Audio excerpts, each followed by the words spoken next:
I'm opening my video here. As you can see, the video current size is 399.8 megabyte. To compress or reduce this video file size on your iPhone, open the Shortcuts app. From Library, tap this plus icon to create a new shortcut.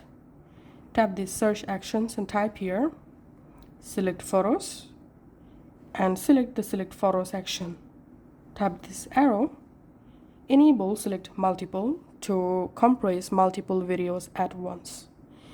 Tap on included, and here deselect images and live photos. So make sure to select only videos here. Tap on done. Tap on search actions.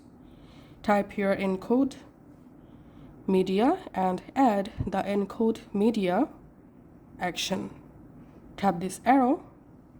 In here, tap on size, and here go ahead and select a lower resolution to compress or reduce your video file size. You can select 1280 by 720.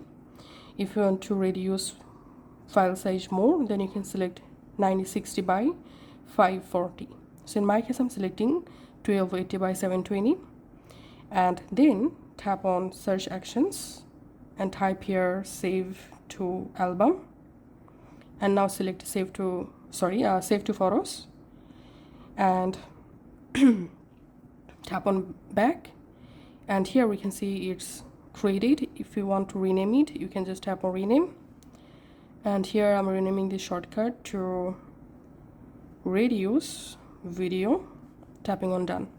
And now on, whenever you want to compress your video file size, go to shortcuts, tap the reduce video shortcut. Now from your gallery, select the video, or you can select multiple videos. Tap on done. It may take some moments to reduce or compress the video file. Once done, go to your Photos app, and here you'll find the video.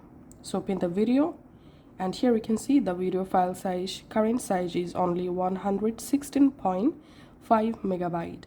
And let's see the old video again, and here we can see old video size was almost 400 megabytes. So that's how you can actually compress video in iPhone. Thanks for watching.